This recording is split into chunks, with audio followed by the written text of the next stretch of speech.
few months back, I, a 28-year-old man, got engaged to my 3-year girlfriend, a 26-year-old woman. 2 days ago, we were scheduled to be married. Before we were engaged, my girlfriend was a normal and attractive laid-back person. But as soon as she put the ring on her finger, she became this demanding and belligerent person who would not listen to anything I said. She designed the whole wedding and ignored any of my suggestions. She invited everyone she wanted, including my guests, even very elderly acquaintances of mine who hadn't talked to me in decades. She insisted that everyone who had ever known me should be invited, even though I advised her multiple times not to invite them since it would just be embarrassing for everyone engaged. Eventually, anticipating that once we were married her new side of herself would resurface, I simply gave up trying and let her do whatever she pleased. According to my acquaintance, who first brought me to her, she had always struggled with control, even before I met her. Nothing this horrible had me imagining. She had to be the one controlling the show at all times. Everything she said had to happen, or else she would spiral insane over it. Love drove me to handle it for the few weeks before the wedding without saying anything. She then did something utterly unforgivable, though. My fiancé asked about my sister as we were compiling a guest list. I was surprised as, a few months into our relationship, I had obviously told her that I had not heard from my sister 10 years ago and had not contacted her.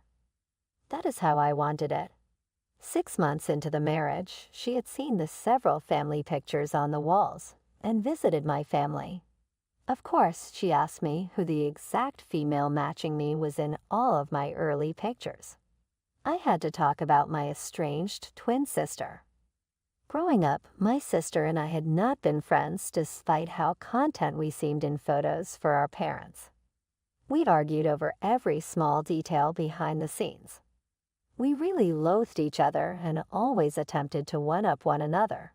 It was not even the adorable little sibling rivalry most people envision.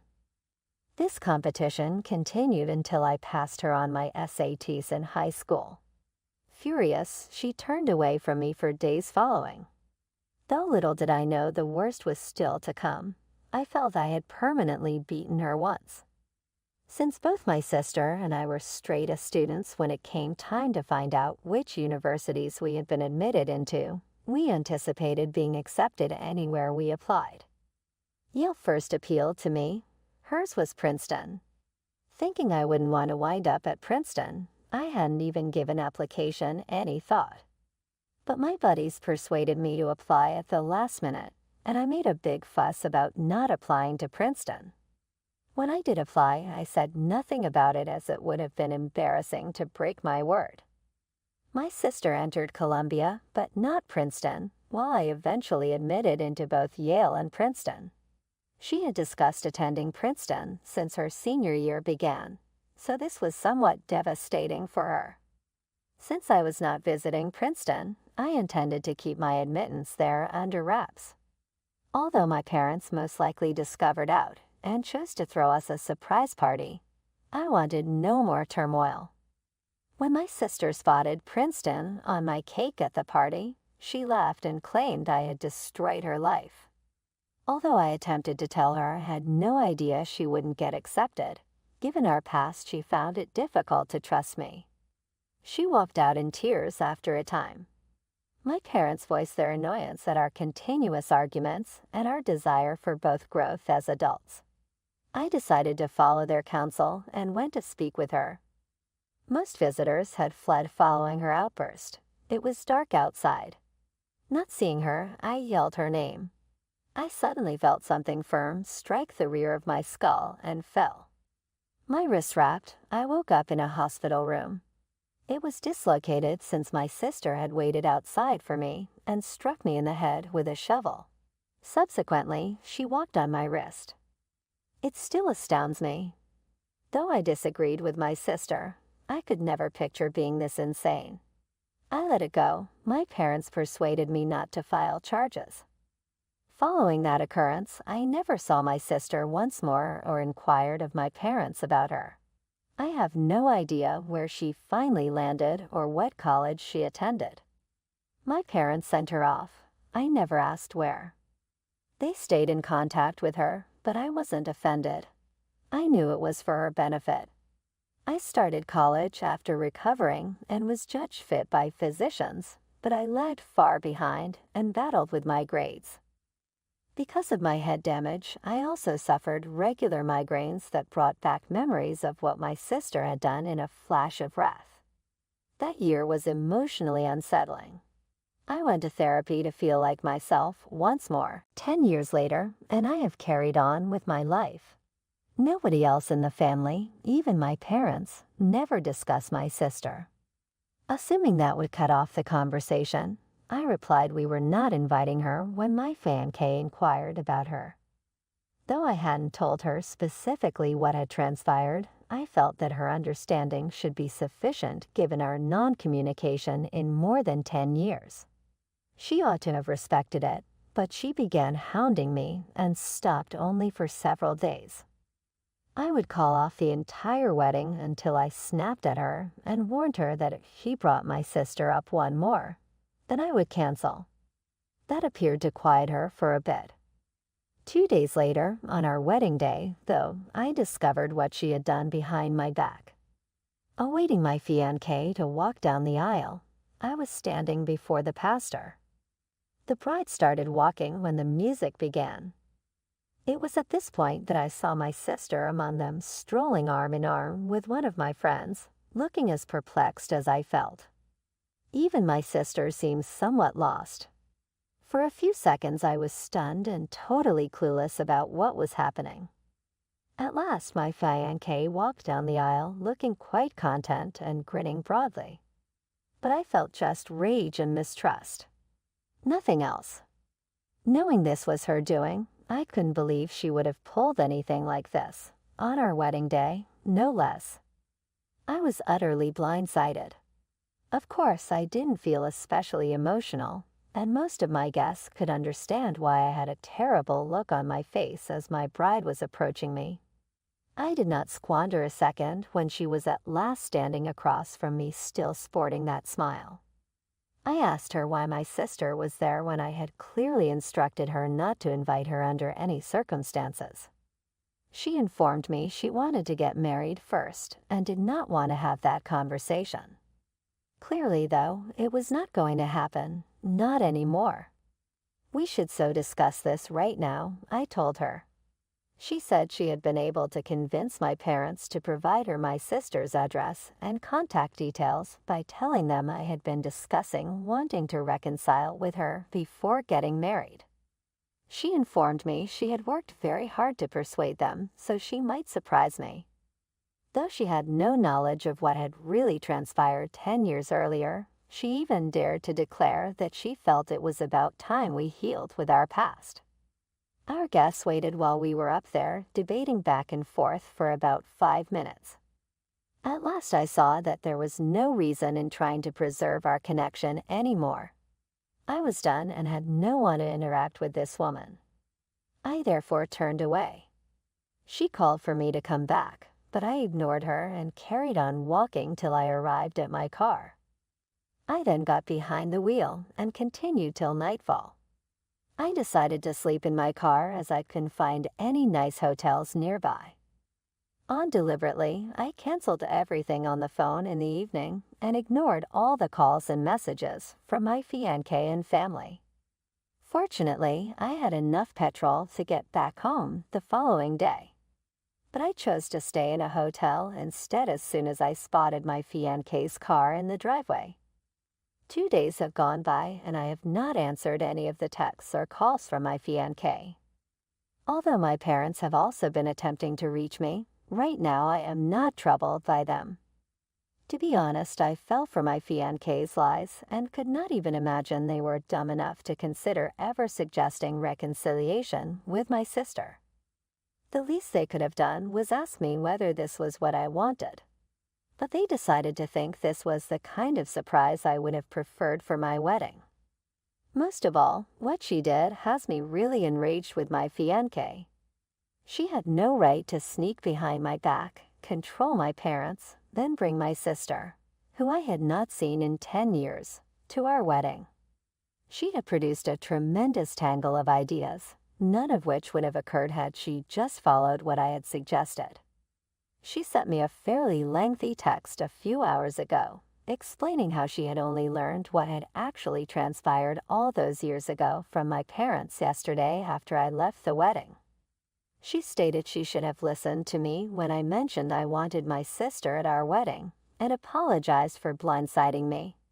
She also said that she had gotten an earful from all of my parents and friends, who were enraged that she had done something of this kind.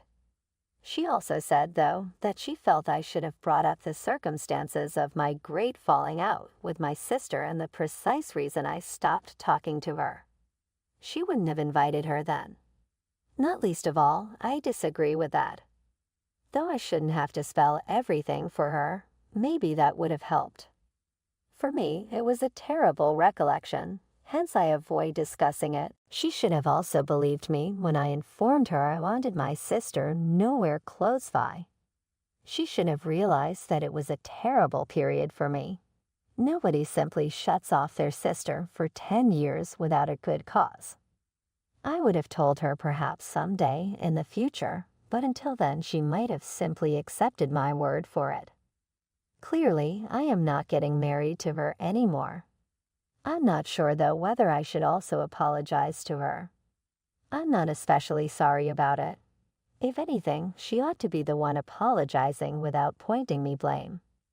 What then do you folks believe? Is it me the jerk for not informing my fiancé exactly why I would have cut off all those years ago? Review 1. I have 3 days now of residence in the motel.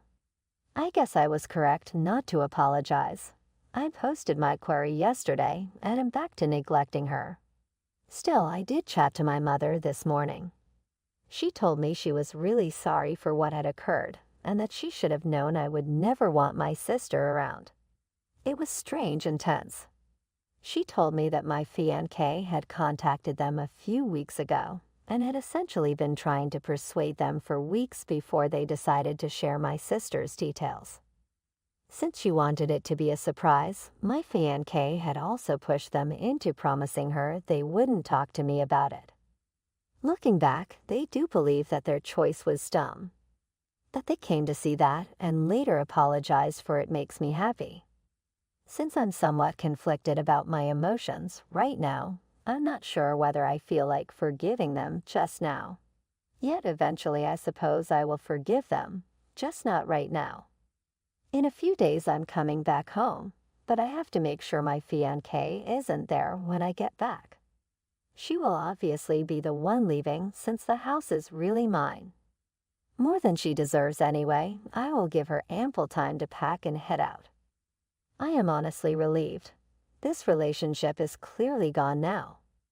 2 updates. Few days back, I advised my fiancé to leave the house right away and give her 5 days to do so. Today is the 6th day. I returned to my house thinking she would be gone by now, as she contacted me back stating she will move out by today. Her waiting for me in the living room surprised me. I fell for her very deft parking her car somewhere else so that I would believe she was gone. Seeing her there infuriated me, and I told her I just wasn't in the mood to talk about anything right now. True to nature, my fiancé ignored what I was saying and began raving about how she had been worried sick for the past few days, and that I should have at least told her where I was. For some reason, my fiancé had merely thought that, in spite of all that had transpired, we could just resume our relationship and continue from where we had left off, as if she had stopped a game or something. She kept talking and informed me that it was somewhat embarrassing of my part not letting her in on the whole matter with my sister. She even accused me of hiding from her facts that might have put her in danger since she had come to see my sister. I went crazy at that point. Her boldness in even suggesting that this was my fault astounded me. We were over, so I told her straightforwardly to get the hell out of my house at that minute. She looked a little shocked. She probably took everything I said very casually, hence she didn't see this approaching. Tears were no longer going to affect me, so she tried to fight with me and appeared ready to cry. I simply could not stand her, hence she had to leave at that second. Her voice was driving me mad. I could not handle her garbage anymore. She should opt for permanent departure. She started crying then and there, so I suppose I must have connected with her. I left her screaming while I entered my bedroom and closed myself in to nap, so emotionally tired I didn't even attempt comforting her.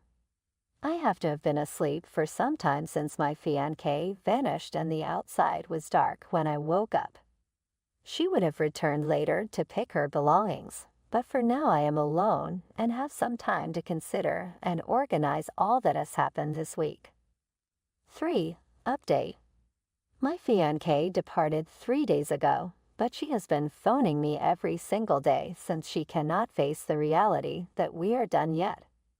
I feel a little bad for her even though I am not responding to any of them. Regarding my parents, they visited by yesterday and sincerely apologies for whatever transpired, assigning all the guilt on themselves. After that incident, they sent her away to an anger issues rehabilitation center, where she spent several months undergoing treatment and intensive therapy since her mental problems were obviously far more severe than mine. Finally, I also asked them what my sister had been up to all these years. She started college once she was cleared but had to find an apartment where she lived alone. On the weekends, my folks would pay her visits. After that, she seemed a lot more normal and consistent. She even began working around my same schedule. She had her own business and lived somewhat outside of town for the past 7 years, which was okay, I suppose. They also told me that my sister seemed to know she had created this after I left the ceremony and left right away apologizing to our parents for showing up. She looked so perplexed since, apparently, my fiancé had informed her this was only a rehearsal and not the actual wedding, yet it all felt very real to her. After they went, I finally opened and read the letter my parents also gave me, that written by my sister. After an hour since then, I still find myself broken. She assured me she would change and had apologized for every single thing she had put me through both in childhood and then as a teen. Her statements now appeared full of remorse about how we could have been the best of friends, but are only sour strangers instead. She said that I would forgive her eventually and that we would have a real chance at being the kind of siblings people would want us to be, even though her violent streak made her not hopeful for a timely reconciliation. Reading that made me cry, and I suppose I wish the same thing. I'll give myself some time to consider it. Maybe if I feel ready for it, I will forgive her someday, as I used to be rather nasty to her as a child too. For now, I just want to reconstruct my life and concentrate on enhancing my mental state, since the last several months have truly worn me out. To block her and go on with my life once and for once, honestly, I'm just waiting for my fiancé to come and pick back her belongings. I am simply done. I believe I have had enough